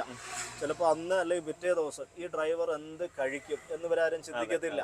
ഇയാൾക്ക് കുളിക്കണോ, ബാത്റൂമിൽ പോകണോ, ഈ ഒരു സൗകര്യം അവിടെ ചിലപ്പോൾ ഉണ്ടാവത്തില്ല. അത് എവിടെയെന്ന് കേട്ടാൽ അവിടുത്തെ സെക്യൂരിറ്റിക്കാർ അതൊന്നും ഞങ്ങളോട് പറയാറില്ല. അതായത് നിങ്ങളെ മനുഷ്യരായിട്ട് പോലും അവരെ അവിടെ അങ്ങനെ കൺസിഡർ ചെയ്യത്തില്ല. നമ്മുടെ പ്രാഥമിക ആവശ്യങ്ങൾക്കുള്ള സൗകര്യങ്ങൾ പോലും അവർ ഒരുക്കി തരത്തില്ല. ശരി, എന്താ അവർ പറയുന്നത് ചോദിക്കുമ്പോൾ? അത് അവര് ശരിക്കും ഞങ്ങൾ ആരും അവർ പരിഗണിക്കത്തില്ല. ചേട്ടോ, ഞങ്ങൾക്ക് ഭക്ഷണത്തിന്റെ സംവിധാനങ്ങളോട് അതിവിടെ ഇല്ല, പോയി വണ്ടിയിലിരിക്കും. വണ്ടിയിൽ നിന്ന് പുറത്തിറങ്ങാനുള്ള അനുവാദം ഇല്ല. ഈ വണ്ടിയിൽ ചൂട്, പൊതുവിൽ ആ കമ്പനികൾ ഞങ്ങളുടെ കേരളം വിട്ട് പോയി കഴിഞ്ഞാൽ എപ്പോഴും ചൂടാണ്. ഈ ചൂട് ഇത്രയും അധികരിക്കുന്ന സ്ഥലത്ത് വണ്ടിയിൽ നിന്ന് പുറത്തിറങ്ങാൻ ഒരു ഡ്രൈവറിനെ അവർ സമ്മതിക്കത്തില്ല. വണ്ടിയിൽ തന്നെ ഈ ചൂട് സഹിച്ച് രാവിലെ ലോഡ് ഇറക്കാൻ പോകുന്ന വാഹനം വൈകുന്നേരം വരെ വണ്ടിക്കകത്തിരിക്കണം, പുറത്തിറങ്ങാൻ പറ്റില്ല. അവരുടെ സെക്യൂരിറ്റിയാണ്, അവരുടെ സുരക്ഷ, പല ന്യായങ്ങളും. അപ്പൊ നിങ്ങൾ ശരിക്കും നമ്മൾ കേരളത്തിലാണെങ്കിൽ നമുക്ക് ഏതെങ്കിലും ഹോട്ടലിൽ കയറി എന്തെങ്കിലുമൊക്കെ ഭക്ഷണം കഴിക്കാന്ന് വെച്ചു, എന്തെങ്കിലും ഭക്ഷണം നമുക്ക് എവിടെയെങ്കിലും കഴിയും. കാരണം നമുക്ക് അത്യാവശ്യം കുഴപ്പമില്ലാത്ത രീതിയിലുള്ള വിലയും കാര്യങ്ങളൊക്കെയാണ്, നമ്മുടെ പോക്കറ്റ് ഒതുങ്ങുന്ന രീതിയിലുള്ള ഭക്ഷണം നിങ്ങൾക്ക് കഴിക്കാം. പക്ഷെ ഇവിടുന്ന് പുറത്തിറങ്ങി കഴിഞ്ഞാൽ നിങ്ങളുടെ ഭക്ഷണ രീതികളൊക്കെ, ഭക്ഷണ രീതി അത് ഞങ്ങൾ കഴിക്കണേ പ്രത്യേകിച്ച് എന്തെങ്കിലും വട്ടിക്കോ അല്ല കുട്ടിക്കോ ഒക്കെ കുറച്ച് കാശ് കൂടെ ഞങ്ങൾ അധികം കയ്യിൽ കരുതിയിരിക്കണം. കാരണം പുറത്തൊരു ദാവയിൽ കയറി ഞങ്ങൾ ഭക്ഷണം കഴിക്കാനായിട്ട് ശ്രമിച്ചാൽ ഒരാൾക്ക് പൊതുവിലെന്ന് പറഞ്ഞാൽ അതൊരു ചൂഷണമാണ്. അവിടെ ആ ഭക്ഷണത്തിനൊക്കെ വില കുറവായിരിക്കും. എന്നാൽ ഒരു ഡ്രൈവറോ പുറത്തുനിന്ന് വരുന്ന ഒരാൾ ഭക്ഷണം കഴിക്കാനാണ് ഈ ധാബയിലോ റെസ്റ്റോറൻറ്റുകളിലോ കയറിയാൽ അവർ അമിതമായിട്ട് പൈസ ഈടാക്കാറുണ്ട്. എന്നാൽ ഇത് ചോദിക്കാൻ നമുക്ക് ഭാഷ അറിയില്ല. ഇപ്പോൾ ഒരാൾ 2 പേരുണ്ടാവും, 2 പേരും ഒരു രാവിലെ പ്രഭാത ഭക്ഷണം കഴിച്ചിറങ്ങണം, കുറഞ്ഞത് ഒരു 300 രൂപയ്ക്ക് അധികം ധാബയിൽ. അതുപോലെ ഉച്ചയ്ക്കുള്ള ഭക്ഷണമാണെങ്കിൽ അതുപോലെ ആവും. ചാർജ് അധികമായിട്ടാണ് തോന്നുന്നത് പോലെയാണ് ഇവർ ഈടാക്കുന്നത്. എന്നാൽ ഇത് അധിക ചെലവെന്നുള്ളത് എല്ലാ ഡ്രൈവർമാർക്കും അറിയാം. അപ്പോൾ അവർ വാഹനത്തിൽ പോകുമ്പോൾ തന്നെ അരിയോ ആഹാരം മറ്റു സാധനങ്ങളെ ക്രമീകരിച്ച് വെച്ച് കഴിക്കാനുള്ള സംവിധാനങ്ങൾ നോക്കും. അതിന് നിങ്ങൾ എവിടെയെങ്കിലും ഒരു സ്ഥലത്ത് നിർത്തി ഈ ഭക്ഷണം, അതായത് അത് ആ സമയമാണ് ഒരു ഡ്രൈവറിന് കിട്ടുന്ന വിശ്രമം. ഈ ഭക്ഷണം വെച്ച് കഴിക്കുന്ന ഒരു സമയം, അതൊരു 1 മണിക്കൂർ ആവാം, ഒരു അരമണിക്കൂർ. ഈ സമയത്തിനകത്ത് ഈ ഭക്ഷണം കഴിക്കുമ്പോൾ നമുക്ക് നല്ല വെള്ളം കിട്ടണം. അതായത് പല സ്ഥലത്തും പോയാൽ നല്ല കുടിവെള്ളം കിട്ടാറില്ല. കുടിവെള്ളമാണ് ഞങ്ങൾ ഏറ്റവും കൂടുതൽ കേരളത്തിൽ നിന്ന് പോകുമ്പോൾ എല്ലാ വാഹനങ്ങളും ഇവിടെ നിന്നാണ് വെള്ളത്തെ നിറച്ചുകൊണ്ട് പോകുന്നത്. കാരണം അവിടുത്തെ വെള്ളം നമുക്ക് കുടിക്കാൻ പറ്റത്തില്ല, കുളിക്കാനും പറ്റത്തില്ല. ഒരു പമ്പിലോട്ട് കയറിയാൽ അവിടെ നമുക്ക് കുളിക്കാനുള്ള സൗകര്യം ഇല്ല. അത് മാത്രമല്ല, ബാത്റൂമിലോട്ട് പോകണമെന്ന് വിചാരിച്ചാൽ ആ പമ്പിന്റെ ശുചിത്വം കണ്ടു കഴിഞ്ഞാൽ ഒരു മാസത്ത് പിന്നെ ആ ബാത്റൂമിലോട്ട് കക്കൂസിൽ പോകാനും ആർക്കും തോന്നും. അത്രമാത്രം വൃത്തിഹീനമായിട്ടാണ് ഓരോ പമ്പുകളെ അവർ കൈകാര്യം ചെയ്യുന്നത്.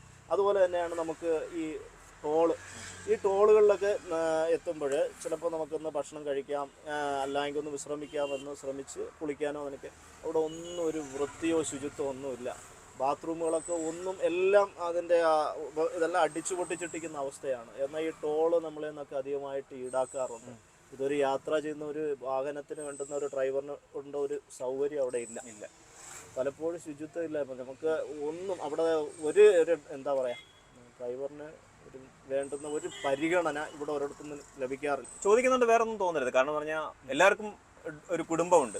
നിങ്ങളുടെ കുടുംബം, എനിക്കറിയാം ഇത് ഈ വിഷയം ചിലപ്പോൾ ചോദിക്കുമ്പോൾ നിങ്ങൾക്ക് മാനസികമായി ചിലപ്പോൾ വിഷമം ഉണ്ടാകുന്ന ഒരു കാര്യമായിരിക്കും. ഇപ്പോൾ നമ്മൾ കണ്ടത് അർജുൻ്റെ ഭാര്യയും അവരുടെ പേരൻസും ഒക്കെ അത്രയും വിഷമിച്ച് അത്രയും സങ്കടപ്പെട്ട് ഒന്നും നടക്കാതെ അവർക്ക് ഭയങ്കര നിരാശയുണ്ട്. എന്നാൽ ഓരോ നിമിഷം ഓരോ ദിവസം കഴിയുന്തോറും ഭർത്താവ് തിരിച്ചു വരും അല്ലെങ്കിൽ മകൻ തിരിച്ചു വരും എന്നുള്ള പ്രതീക്ഷയോടിരിക്കുന്ന പേരൻസും പങ്കാളിയൊക്കെയാണ്, ഭാര്യയൊക്കെയാണുള്ളത്.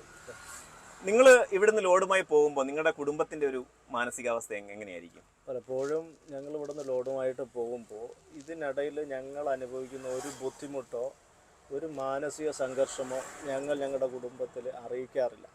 കാരണം ഇവിടെ എന്താ ഞങ്ങൾ അനുഭവിക്കുന്നു എന്നുള്ളത് അവരറിഞ്ഞു കഴിഞ്ഞാൽ അവരുടെ മാനസികാവസ്ഥ എന്താണെന്ന് നമുക്ക് ചിന്തിക്കാൻ കഴിയും. ഒരു ഡ്രൈവറും താൻ അനുഭവിക്കുന്ന ബുദ്ധിമുട്ട് ഒരിക്കലും തൻ്റെ വീട്ടിൽ അറിയിക്കാനായിട്ട് നിൽക്കില്ല. അത്രമാത്രം ബുദ്ധിമുട്ടുകൾ ഞങ്ങൾ അനുഭവിക്കാറുണ്ട്. എന്നാൽ ഇത് പല ഡ്രൈവർമാരും പറയാറില്ല. കാരണം കുടുംബത്തെ വിഷമിപ്പിക്കേണ്ട എന്നുള്ളത്. ഈ എന്തെങ്കിലും തരത്തിലുള്ള ഇൻഷുറൻസോ കാര്യങ്ങളോ ഒക്കെ നിങ്ങൾക്ക് പേഴ്സണലി ഉണ്ടോ? വ്യക്തികൾക്ക് ഈ ഡ്രൈവേഴ്സിന് പേഴ്സണൽ ഇൻഷുറൻസോ കാര്യങ്ങളോ എന്തെങ്കിലും ഉണ്ടോ?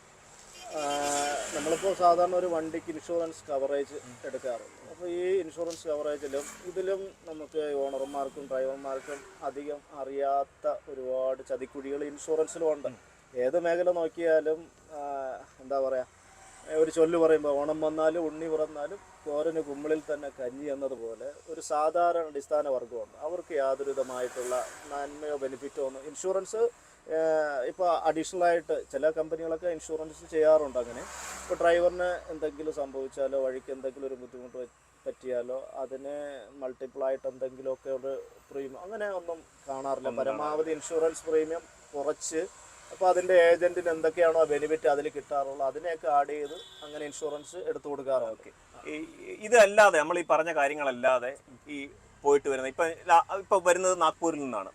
നാഗ്പൂരിൽ നിന്ന് വരുന്ന വഴിക്ക് ഈ ദിവസങ്ങളിലുണ്ടായ എന്തെങ്കിലും തരത്തിലുള്ള വിഷമങ്ങളോ അല്ലെങ്കിൽ ബുദ്ധിമുട്ടുകളോ നിങ്ങൾ അനുഭവിച്ച ഏതെങ്കിലും സംഘർഷങ്ങളോ? കാരണം പ്രകൃതി ദുരന്തങ്ങളാണ്. ഇപ്പോൾ ഇതൊരു പ്രകൃതി ദുരന്തമാണ് സംഭവിച്ചിരിക്കുന്നത്. മണ്ണിടിച്ചിൽ എന്ന് പറയുന്ന ഒരു ദുരന്തം സംഭവിച്ചു. ഇതുപോലെ ഒരുപാട് ദുരന്തങ്ങൾ സംഭവിക്കാം. റോഡ് ചിലപ്പോൾ ഒലിച്ചു പോകാം, ഫ്ലഡ് വെള്ളപ്പൊക്കം ഉണ്ടാകാം, പേമാരി ഉണ്ടാകാം, മഴ ഭയങ്കരമായിട്ട് മഴയുള്ള സമയങ്ങളുണ്ടാവാം. അതായത് നിങ്ങളിപ്പോൾ ഇന്ന് പോയി കഴിഞ്ഞാൽ അടുത്തൊരു 4 ദിവസം അല്ലെങ്കിൽ 5 ദിവസത്തിനുള്ളിൽ നിങ്ങൾ തിരിച്ചു വരുമെന്നുള്ള പ്ലാനിങ്ങിലൂടെയാണ് നിങ്ങൾ പോകുന്നത്. ചിലപ്പോൾ നിങ്ങളുടെ കയ്യിൽ സാമ്പത്തികവും അതിനനുസരിച്ചായിരിക്കും. ഡീസൽ അടിക്കാനുള്ള ചിലവുകൾ, അതുപോലെ നിങ്ങൾക്ക് താമസിക്കാനും മറ്റുള്ള കാര്യങ്ങൾക്കൊക്കെ ഉള്ള നിങ്ങളുടെ ചിലവ് എന്ന് പറയുന്നത് നിങ്ങളൊരു സംഖ്യ കണക്കൂട്ടിയായിരിക്കും പോകുന്നത്. ഈ 5 ദിവസത്തിൽ നിങ്ങൾ തിരിച്ചെത്തുന്നില്ല. ഈ പറഞ്ഞ പ്രകൃതി ദുരന്തങ്ങളോ അല്ലെങ്കിൽ എന്തെങ്കിലും തരത്തിലുള്ള ബുദ്ധിമുട്ടുകൾ നിങ്ങൾക്കുണ്ടായി, ചിലപ്പോൾ പെട്ടെന്നൊരു സ്ട്രൈക്കോ ഒരു ബന്ധോ എന്തെങ്കിലും തരത്തിലുള്ള ബുദ്ധിമുട്ടുണ്ടായി മറ്റ് സംസ്ഥാനങ്ങളിൽ, ഈ അവസ്ഥകളിൽ നിങ്ങളൊരു 4-5 ദിവസം അഡീഷണൽ ആയിട്ട് നിങ്ങൾ നിൽക്കേണ്ടി വരുന്ന ഒരു സമയം, ആ സമയം നിങ്ങൾ എങ്ങനെയായിരിക്കും അത്? ഒന്നുകിൽ ചിലപ്പോൾ വണ്ടിയിൽ ലോഡ് ഉണ്ടാവും, ചിലപ്പോൾ ലോഡ് ഇല്ലാതിരിക്കാം. ഇപ്പോൾ ഓറഞ്ച് എന്നൊക്കെ പറയുമ്പോഴത്തേന് ഒരാഴ്ച വീണ്ടും കഴിയുമ്പോൾ അത് കേടാവുകയാണ് ഓറഞ്ച് വീണ്ടും. ആ ഒരു സന്ദർഭം നിങ്ങൾ എങ്ങനെയാണ് കൈകാര്യം ചെയ്യുന്നത്? അതെ, ഇപ്പോൾ പറഞ്ഞത് നല്ലൊരു ചോദ്യമാണ്. കാരണം ഇപ്പോൾ കേരളത്തിൽ നിന്ന് തന്നെ പൈനാപ്പിൾ കയറ്റി പോകാറുണ്ട്.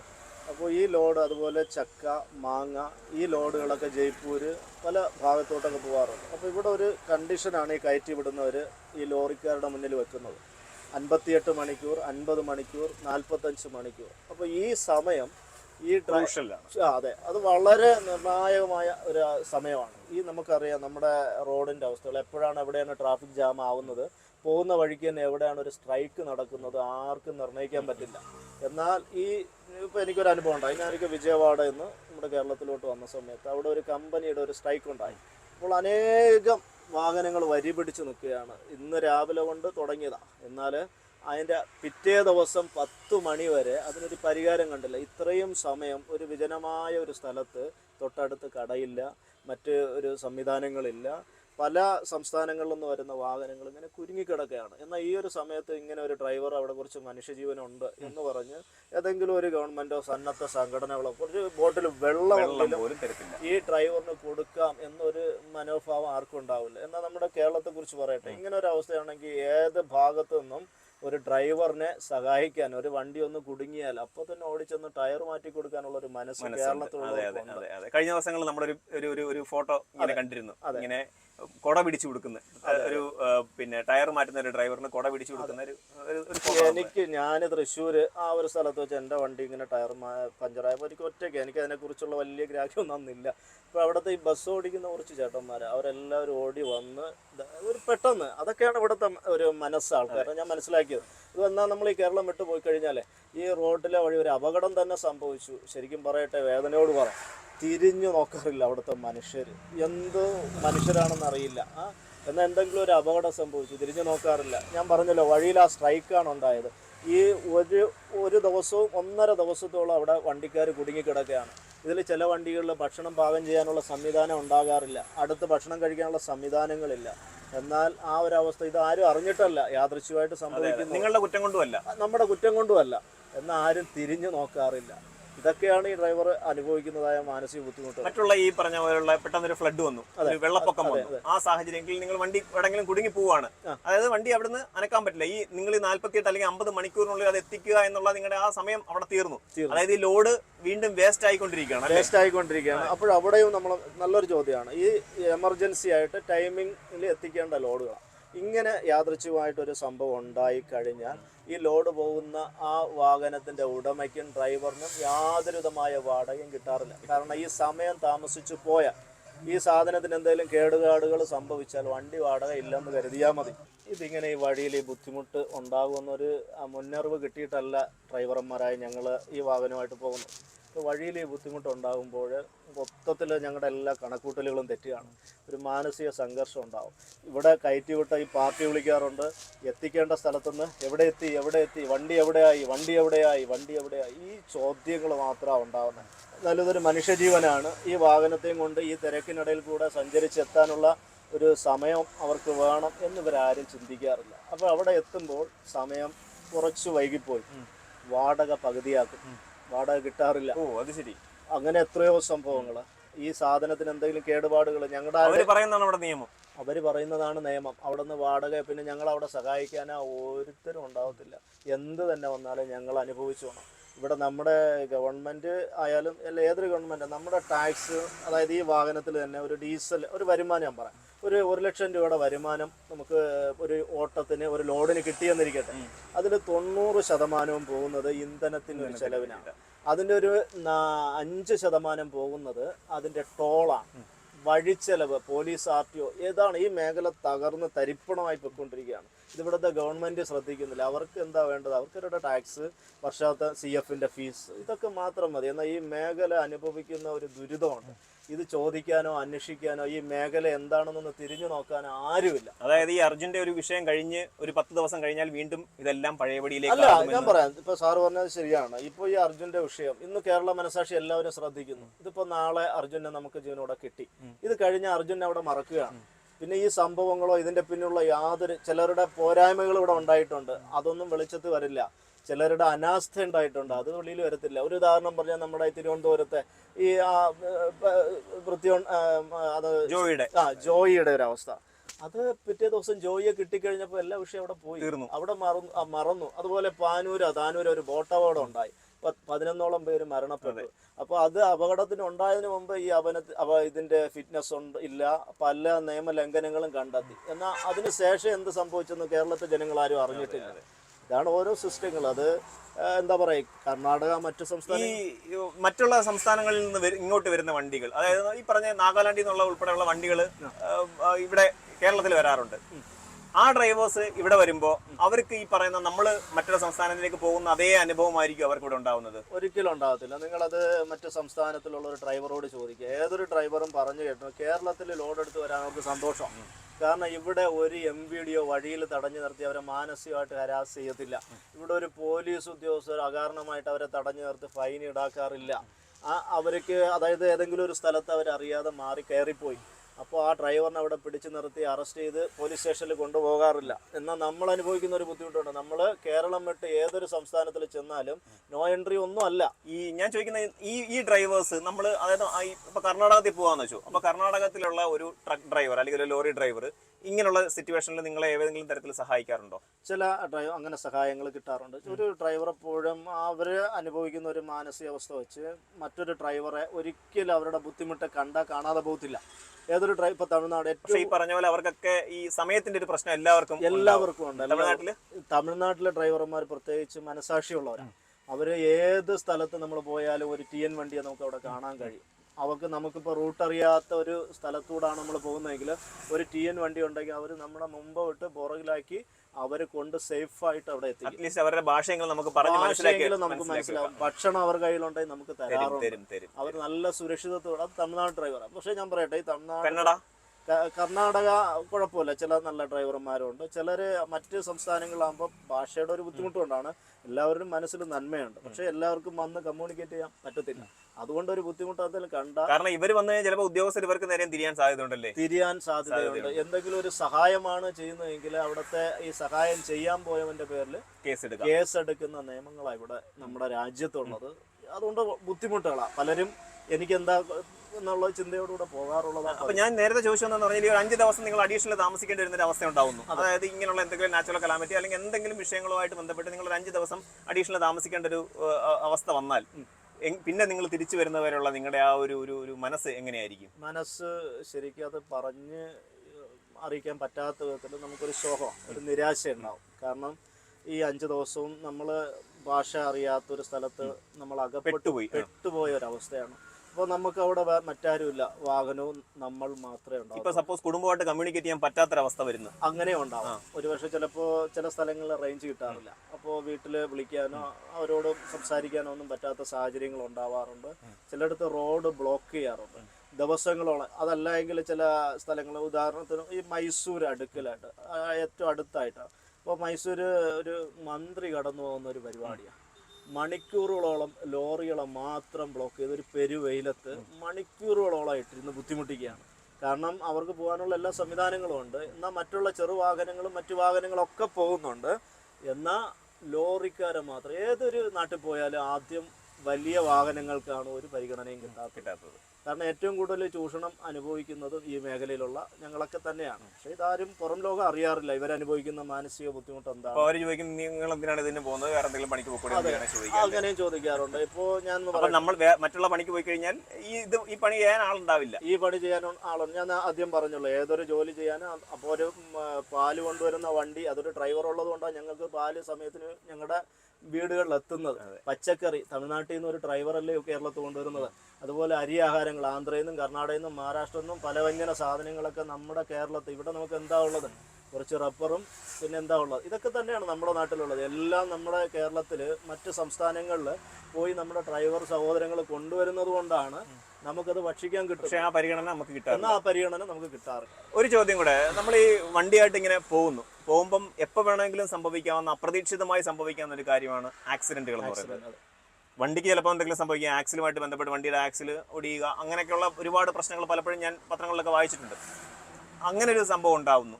അതുപോലെ തന്നെ വണ്ടിക്ക് വേറെ എന്തെങ്കിലും രീതിയിലുള്ള മൂവ് ചെയ്യാൻ പറ്റാത്ത രീതിയിലുള്ള ഒരു ബ്രേക്ക് ഡൗൺ പോലെയുള്ള എന്തെങ്കിലും ഒരു ഇഷ്യൂ ഉണ്ടാവുന്നു, വണ്ടി തട്ടുകയോ ആക്സിഡന്റ് ആവുകയോ ഒക്കെ ചെയ്യുമ്പോൾ ആ ഒരു സിറ്റുവേഷൻ നിങ്ങൾ എങ്ങനെയാണ് ഹാൻഡിൽ ചെയ്യുന്നത്? നല്ലൊരു ചോദ്യമാണ്. ഇന്ന് നമ്മുടെ ഈ ഡ്രൈവർ മേഖലയിൽ ഈ വാഹനം വെച്ചിരിക്കുന്നവർ അനുഭവിക്കുന്ന വലിയൊരു ബുദ്ധിമുട്ടാണ് ഇപ്പോൾ സാർ ചോദിച്ചത്. ഇങ്ങനെ ഒരു അപകടമോ വണ്ടിക്ക് എന്തെങ്കിലും ഒരു കേടുപാടുകളോ സംഭവിച്ചാൽ ശരിക്കും ആ വണ്ടി വെച്ചിരിക്കുന്ന ഓണർ അല്ലെങ്കിൽ ആ ഡ്രൈവർ പെട്ടു എന്ന് കരുതി. അതിന് കാരണം ഇപ്പം നമുക്ക് നമ്മുടെ കേരളത്താണെങ്കിൽ ഒരു വാഹനത്തിന് ഒരു കംപ്ലൈൻറ്റ് വന്നാൽ അതെന്താണ് പണി, എന്താണ് അതിൽ ഉണ്ടാകുന്ന ചിലവെന്നുള്ളത് നമുക്കറിയാം. ഇപ്പോൾ കർണാടകയിലോ മഹാരാഷ്ട്രയിലോ വെച്ചോ വണ്ടിയുടെ ഹൗസിങ് പോയി, അതല്ലെങ്കിൽ ക്ലച്ച് കംപ്ലൈൻ്റ് ആയി, അപ്പോൾ അത് മാറ്റിയാലേ നമുക്ക് വരാൻ പറ്റത്തുള്ളൂ. എന്നാൽ നമ്മളവിടെ ഏതെങ്കിലും ഒരു വർക്ക്ഷോപ്പിലോ എന്തെങ്കിലും അതിനെ മാറ്റാനായിട്ട് പോയി അന്വേഷിച്ചാൽ ആദ്യം 1000 രൂപ ചിലവ് ഉള്ള ഒരു ലേബർ കൂലിയായിരിക്കും. നമ്മളിൽ നിന്ന് 4000 രൂപ ചോദിക്കും. എന്നിട്ട് ഇതിൻ്റെ പണിക്കൂലി ഒരു 15000 20000 രൂപയിൽ തീരാനുള്ളത് 40000 രൂപയാകും.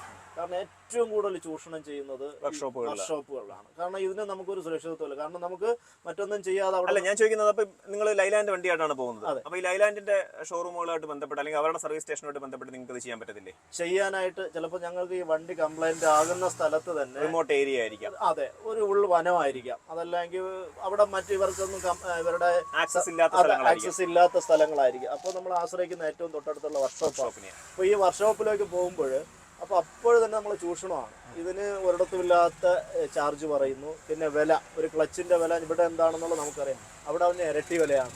വണ്ടിയുടെ ഹൗസിങ്, അതല്ലെങ്കിൽ ഒരു ടയർ പഞ്ചർ ആവുന്നു, അപ്പോൾ ആ ടയർ നമുക്ക് ഓടാൻ പറ്റത്തില്ല. ഒരു ടയർ കടയിൽ പോയി ഒരു ടയർ വില ചോദിച്ചാൽ അന്നേരം തന്നെ ഒരു പഴയ ടയർ ഞങ്ങളുടെ നാട്ടിൽ ഒരു 4000 രൂപ കൊടുക്കാനുള്ള ടയറൊക്കെ അവിടെ 6000 രൂപയാവും. ഒരു 2000 രൂപയ്ക്കൊക്കെ കിട്ടുന്ന സാധനം അവിടെ 5000 രൂപയുടെ വില കൊടുത്ത് വേറെ വഴിയില്ല. ഇതൊക്കെ അപ്രതീക്ഷിത ചെലവുകളാണ് വരുന്നത്. അതെ അതെ. അപ്പൊ ഈ ചെലവുകൾ നിങ്ങൾ എങ്ങനെ പെട്ടെന്ന് കണ്ടെത്തും? ഓണറിന്റെ അടുത്ത് വിളിച്ച് പറയുക എന്നുള്ളതാണ് ആദ്യം ചെയ്യുന്നത് അല്ലേ? ആദ്യം ഓണറിനെ അറിയിക്കും. ഓണറിനെ അറിയിക്കുമ്പോൾ തന്നെ ഓണറുടെ അവസ്ഥ, ഈ വണ്ടികളൊന്നും വെച്ചിരിക്കുന്നവർ ശരിക്കും പറഞ്ഞ ഒറ്റ വാക്കാരല്ല, സാധാരണക്കാരാണ്. വേറെ തൊഴിലുകളൊന്നുമില്ല നമ്മുടെ നാട്ടിൽ, വേറെ സർക്കാർ ജോലികളൊന്നും എല്ലാവർക്കും ഇല്ല. അപ്പോൾ വേറെ ചില വ്യവസായശാലകളൊന്നും ഇവിടെ ഇല്ല. അപ്പോൾ ഇന്ന് എല്ലാവരും ഒരു ഗൾഫിലിരുന്ന് വരുന്ന ഒരു പ്രവാസി തന്നെ നാട്ടിൽ വന്നിട്ട് ചിന്തിക്കുന്നത് എന്തെങ്കിലും ഒരു തൊഴിൽ ചെയ്യാം. അപ്പോൾ പെട്ടെന്ന് ആലോചിക്കുമ്പോൾ ഒരു വലിയ ഇൻവെസ്റ്റ്മെൻ്റ് ഇല്ലാതെ കിട്ടുന്ന ഒരു മേഖല എന്ന് പറഞ്ഞത് വാഹനമാണ്. അപ്പോൾ ഇതെടുത്ത് ഓടി ഫിനാൻസ് അടച്ചാൽ മതി എന്ന ഉദ്ദേശത്തോടെ ഒരു വാഹനം എടുക്കാറുണ്ട്. ഇതൊരു 2 വർഷം ഓടും. 2 വർഷം ഓടിക്കഴിഞ്ഞാൽ പിന്നെ ഇതിനെ അവർ എന്ത് ചെയ്യുമെന്നവർക്ക്, കാരണം ഓട്ടമില്ല. ഒന്ന് ഇതിൻ്റെ ഈ ടയറൊക്കെ ഒന്ന് കഴിഞ്ഞ് ഒരു വണ്ടി ഒരു ഫസ്റ്റ് FCA കഴിഞ്ഞ് കഴിഞ്ഞാൽ അതുവരെ എല്ലാവരും നിലം തൊടാതെ ഓടുകയാണ്. കാരണം ഇവിടെ ഒരു സ്ഥായിയായ ഒരു വാടകയില്ല. കേരളത്തിലെ അവസ്ഥ ഞാൻ പറയുന്നത്. പിന്നെ അതിനുള്ള ഓട്ടങ്ങൾ കുറവാണ്. എല്ലാവരും എന്തോ ഒരു ചിന്തയോടുകൂടെ ഈ വാഹനത്തിൻ്റെ ഒരു മോഡിഫിക്കേഷനെ കാണുമ്പോൾ ഇത് നമുക്ക് കിട്ടുന്ന എല്ലാം ലാഭമാണെന്ന ചിന്തയോടുകൂടെ ഇറങ്ങുന്നത്. ശരിക്കും ഈ വാഹനം വെച്ചിരിക്കുന്നവരുടെ അവസ്ഥ വളരെ പരാജയമാണ്. കാരണം ഇതിൽ നിന്ന് ഒരു ബെനിഫിറ്റ് കിട്ടാറില്ല. അതായത് ഈ വണ്ടിയായിട്ട് നമ്മൾ നാഗ്പൂർ നിങ്ങൾ പോയിട്ട് വന്നു പറഞ്ഞാൽ ഇതൊരു പ്രതീക്ഷയാണല്ലേ? അതെ അതെ. നാഗ്പൂർ പോയിട്ട് വരുമ്പോൾ എൻ്റെ കയ്യിൽ ഈ ഇത്ര ഒരു തുക എനിക്ക് കിട്ടും എന്നുള്ളൊരു പ്രതീക്ഷ, അത് തിരിച്ചു വന്നാൽ മാത്രമേ ആ പ്രതീക്ഷ കിട്ടിയെന്ന് പറയാൻ പറ്റൂ. അതെ, തിരിച്ച് വഴിയിൽ വണ്ടി കംപ്ലൈന്റ് ആകാതെ അധികം RTO പോലീസ് ചിലവ് ഞങ്ങളെ കൊള്ളയടിക്കുക ശരിക്കും ചെയ്യുന്നത്. ശരിക്കും ബോർഡർ ചെക്ക് പോസ്റ്റിലൊക്കെ വരുമ്പോൾ ഇവിടുത്തെ ഗവൺമെൻറ്റൊക്കെ ഇതൊക്കെ അറിയേണ്ട കാര്യങ്ങളാണ്. കാരണം ഈ ബോർഡർ ചെക്ക് പോസ്റ്റിലൊക്കെ പോയാൽ ഒരു 100 കിലോ 200 കിലോ അധികം വണ്ടിയിലുണ്ടെങ്കിൽ 500 കിലോ വരെ എക്സ്റ്റൻഷൻ ചെയ്യാനുള്ള ഒരു സംവിധാനം ഉണ്ട്. എന്നാൽ 200 കിലോ അധികം ആയാൽ ഈ RTO 12000 20000 രൂപയാണ് ഫൈൻ അടിക്കുന്നത്. അതായത് ഇതും കൊണ്ട് പോകുന്നുണ്ട് തീർന്നു. അവിടെ തീർന്നു. പിന്നെ അവരോട് എന്തെങ്കിലും തിരിച്ച് സംസാരിച്ച് കഴിഞ്ഞാൽ അവിടെ തീർന്നു, വണ്ടി പിടിച്ചിടും. പിന്നെ വണ്ടി പോലീസ് സ്റ്റേഷനിൽ അത് ഹാൻഡ് ഓവർ ചെയ്യും. അവിടെ നിന്ന് ഒരു ഡ്രൈവറിന് വരാൻ പറ്റത്തില്ല. എന്നാൽ പിന്നെ അതെന്താണ് ഏതാണെന്ന് അന്വേഷിക്കാൻ അവിടെ ഒരു സംവിധാനങ്ങളില്ല. ശരിക്കും ഇതെല്ലാം അറിഞ്ഞുകൊണ്ടാണ്, പലപ്പോഴും എല്ലാം സഹിച്ചുകൊണ്ടാണ് ഒരു ഡ്രൈവർ ആയാലും അതിൻ്റെ ഓണറായാലും ഈ മേഖല ഇപ്പോൾ കൈകാര്യം ചെയ്യുന്നത്. അതായത് ഹെവി റിസ്ക്. പക്ഷെ അതിനുള്ള യാതൊരു ബെനിഫിറ്റും ഇല്ല. റിസ്കിൻ്റെ മേലെ റിസ്ക് എടുക്കുകയാണ്. എന്തെങ്കിലും ചെറിയൊരു ബെനിഫിറ്റ് എങ്കിലും അതിന് കിട്ടിയാൽ ഒരു കുടുംബം കഴിഞ്ഞു പോകാൻ അത് ധാരാളമാണ്. പക്ഷെ ഇന്നത് ഈ മേഖലയിൽ കിട്ടാറില്ല. റിസ്ക്കാണ്. ഒരു പ്രകൃതി ദുരന്തമോ എന്തെങ്കിലുമൊക്കെ വന്നാൽ അവിടെ അകപ്പെട്ടു, അവിടെ കഴിഞ്ഞു ഒരു ഡ്രൈവറുടെ ജീവിതം. ശരിക്കും നമ്മുടെ ഇപ്പോൾ അർജുനെ കുറിച്ച് ചിന്തിക്കുമ്പോൾ എല്ലാ മലയാളികളും ശ്രദ്ധിക്കുന്നുണ്ട്. ഇവിടുത്തെ ഒരു സാധാരണക്കാരന് കൊടുക്കുന്ന ഒരു പ്രയോറിറ്റി, ഒരു മുൻഗണന എന്താണെന്ന് നമുക്കിവിടെ കാണുകയാണ്. നമ്മൾ ശരിക്കും പറഞ്ഞാൽ അന്യസംസ്ഥാന തൊഴിലാളികൾ ആരെങ്കിലും ഇവിടെ എന്തെങ്കിലും അപകടത്തിൽപ്പെട്ടാൽ നമ്മുടെ നാട് ചെയ്യുന്ന ഒരു കാര്യം എന്ന് പറഞ്ഞാൽ അവനെ ഏത് രീതിയിൽ അവനെ സഹായിച്ച് അവന്റെ ജീവൻ നമ്മൾ എങ്ങനെ നമ്മൾ തിരിച്ചു പിടിക്കാനുള്ള ശ്രമം നമ്മൾ നടത്താറുണ്ട്. അതിപ്പോൾ ഏത് സംസ്ഥാനത്തെ ആളെന്നോ അല്ലെങ്കിൽ ഏത് വ്യക്തിയാണെന്നോ പോലും നമ്മൾ നോക്കാറില്ല. നമ്മളെ സംബന്ധിച്ചുള്ള മലയാളികൾ എപ്പോഴും ചിന്തിക്കുന്നത് ഒരു ജീവനാണ്, ആ ജീവൻ രക്ഷിക്കുക എന്നുള്ളതാണ് നമ്മൾ ചിന്തിക്കുന്നത്. ഈ പരിഗണനയാണ് നിങ്ങൾക്ക് സത്യം പറഞ്ഞാൽ കേരളം വിട്ടുകഴിഞ്ഞാൽ എവിടെ നമുക്ക് കിട്ടേണ്ടത് ഇതാണ്. പക്ഷെ കിട്ടുന്നില്ല, നിർഭാഗ്യമാണ്. നമ്മുടെ കേരളത്തിൽ ഇപ്പോൾ സാർ പറഞ്ഞല്ലോ, നമുക്കിവിടെ ഒരു നൗഷാദ് എന്ന് പറയുന്ന ഒരു സഹോദരൻ, ഒരു അന്യസംസ്ഥാന തൊഴിലാളി ഒരു ഓട നന്നാക്കാൻ ഇറങ്ങി, അദ്ദേഹം വീണു. അവിടെ അദ്ദേഹത്തെ രക്ഷപ്പെടുത്താൻ ഇറങ്ങി മരണപ്പെട്ടു പോയാണ്. അപ്പോൾ ഇത് നമുക്ക് എവിടെയെങ്കിലും ഉണ്ടാവുമോ? ഇല്ല. ഇപ്പോൾ മറ്റു സംസ്ഥാനങ്ങളിൽ ഇങ്ങനെ ഒരു പരിഗണന നമുക്ക് കിട്ടുമോ? മലയാളികളാണെങ്കിൽ അവരെ അവിടെ എല്ലാ ജാതി മതമൊന്നും നോക്കുന്നവരല്ല. നമ്മുടെ സഹോദരങ്ങളാണ്. ഒരു അപകടം നടന്ന സ്ഥലത്ത് അവിടെ എല്ലാവരും ഇപ്പം നോക്കുക, നമ്മുടെ കേരളത്തിൽ നിന്ന് കോഴിക്കോട് മുക്കത്ത് ഇവിടെ നിന്ന് ഒരുപാട് റെസ്ക്യൂ സംഘങ്ങൾ സ്വമേധയായിട്ട് അവിടെ പോയിരിക്കുകയാണ്. അപ്പൊ ഈ നാഗ്പൂരിൽ നിന്ന് പോയിട്ട് വന്ന ഒരു സമയമാണ് ഇപ്പം. അതെ. അപ്പൊ ഈ നാഗ്പൂർ വണ്ടി പോകുന്നതിന് മുമ്പും നാഗ്പൂരിൽ നിന്ന് ഇവിടുന്ന് സാധനമായിട്ട് അല്ലെങ്കിൽ വണ്ടി എങ്ങനെയാണ് പോയത് ആ പോയി അവിടെ നിന്ന് തിരിച്ചു വരുന്ന വരെയുള്ള വണ്ടി പോകുമ്പോഴും വണ്ടി തിരിച്ചു വരുമ്പോഴുള്ള ആ ഒരവസ്ഥ അതെനിക്കൊന്ന് ജസ്റ്റ് കാണിച്ചിരുന്നേ. തീർച്ചയായും. ഇത് എത്ര ടണ്ണിന്റെ എങ്ങനെയാ വണ്ടി? ഇതിന്റെ ഒരു അളവ് എങ്ങനെയാ? ഇത് 20 അടി ഹൈടെക് ലൈലൻഡ്, അശോക് ലൈലൻഡ് ഇക്കോമെറ്റ് എന്ന വണ്ടിയാണ്. ഇതിനകത്താണ് നമ്മൾ ഒരുവിധം നിങ്ങൾ ഈ പറഞ്ഞ സാധനങ്ങളെല്ലാം കൊണ്ടുപോയിരിക്കുന്നത് അല്ലേ? കൊണ്ടുവന്നത്. അതെ.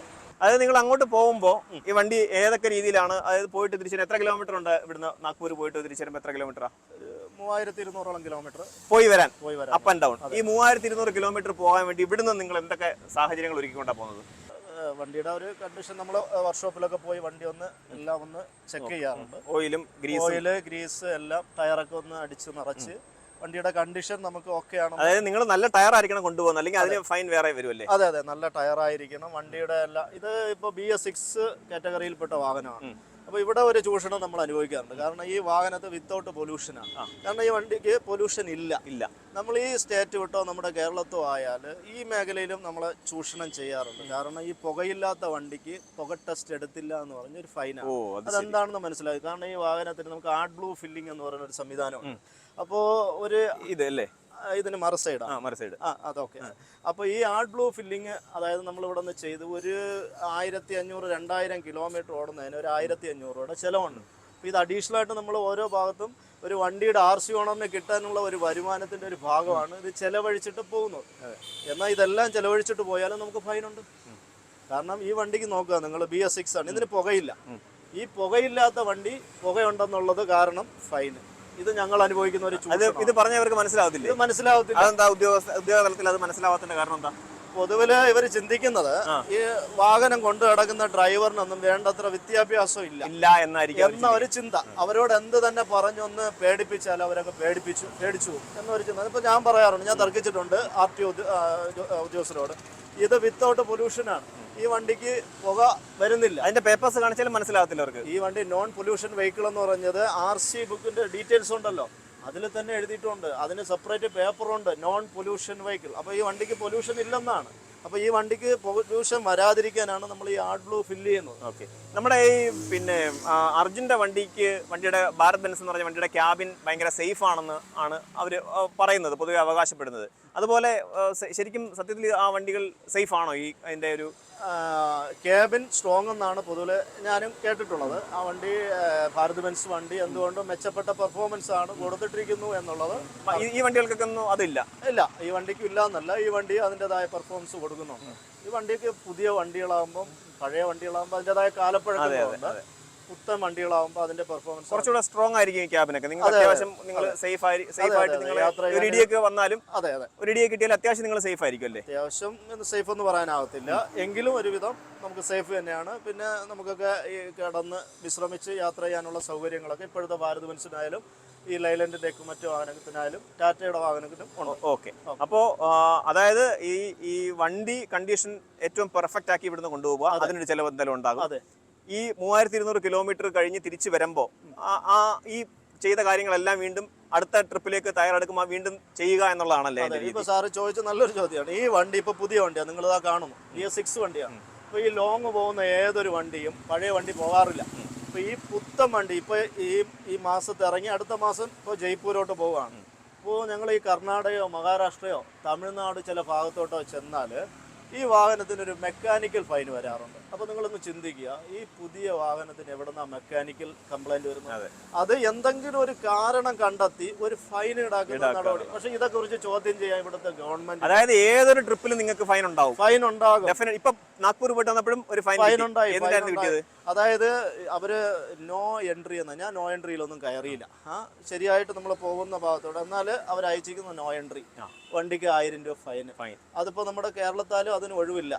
നോ എൻട്രി എന്നല്ല, ഇപ്പൊ എറണാകുളത്തിന്റെ ചില സ്ഥലത്തോട്ട് വാഹനം പോയാൽ അത് എവിടെ പോയാലും ഇപ്പൊ ഒന്ന് മനസ്സിലാക്കുക, നമ്മളിപ്പോ ഇടത് ഭാഗത്തോടുകൂടെ പോകണം എന്ന് പറയുന്നു. ശരിക്കും നല്ലതാണ്. ഞങ്ങൾക്ക് ഈ ഭാരം കയറ്റി വരുന്ന വാഹനം ഇടത് ഭാഗത്തൂടെ പോകുമ്പോൾ ഒരു ഓട്ടോറിക്ഷ, ഒരു കാർ, ഒരു 2 വീലർ റോഡിന്റെ സെന്റർ ഭാഗത്തൂടെ പോകുന്നത്. അപ്പോൾ ഈ ഭാരം ഓടിച്ചൊരു ടോറസ് ടിപ്പറോ 12 വീലോ ഓടിക്കുന്ന ഒരു വാഹനമോ ഓരോ പ്രാവശ്യം ഗിയർ മാറ്റി ക്ലച്ച് ചവിട്ടി വീണ്ടും അതൊരു ഡ്രൈവറിന് ഒരു മാനസിക സംഘർഷമാണ്. അവർക്ക് ഓടിച്ച് ശരിയായിട്ട് പോകാനുള്ള ഒരു സംവിധാനം അല്ല.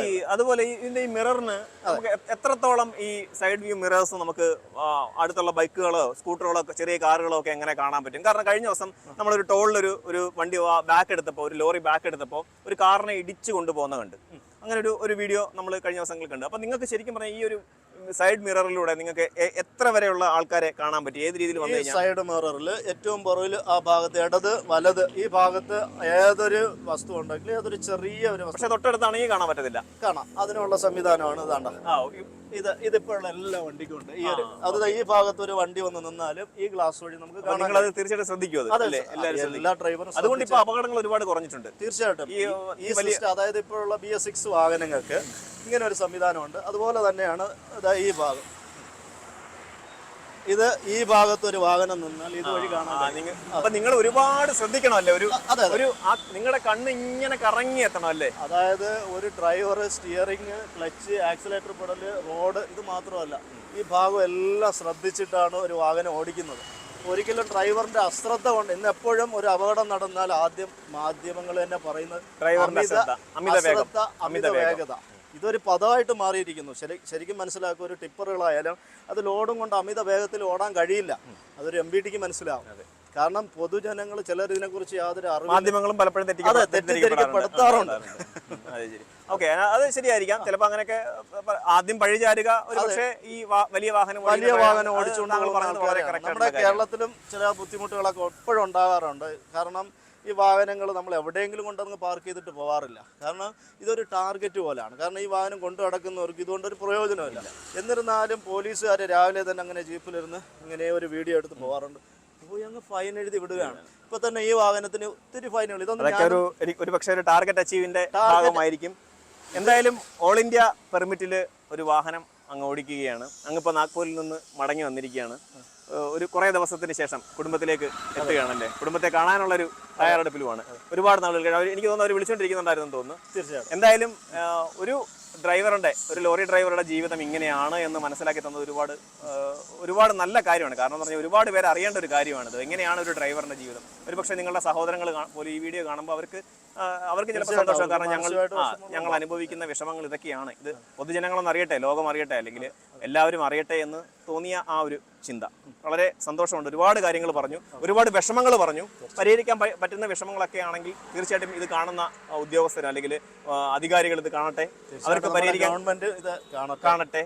ഒരു ഡ്രൈവർ ഇവിടുന്ന് വണ്ടിയായിട്ട് പോകുമ്പോൾ സുരക്ഷിതനായി അവൻ തിരിച്ചു വരിക. എത്ര സംസ്ഥാനങ്ങൾ കടന്ന് അവൻ പോയാലും സുരക്ഷിതനായി അവൻ്റെ സ്വന്തം നാട്ടിലെത്തിക്കുക എന്നുള്ള ഉത്തരവാദിത്തം ഇവിടുത്തെ എല്ലാ ഉദ്യോഗസ്ഥർക്കും ഉണ്ട് എന്ന് ഞാനും വിശ്വസിക്കുന്നുണ്ട്. തീർച്ചയായിട്ടും അങ്ങനെ തന്നെ ആവട്ടെ. അങ്ങേക്ക് വീട്ടിലേക്ക് പോകാം. വളരെ സന്തോഷം. എല്ലാം നല്ലപോലെ നടക്കട്ടെ.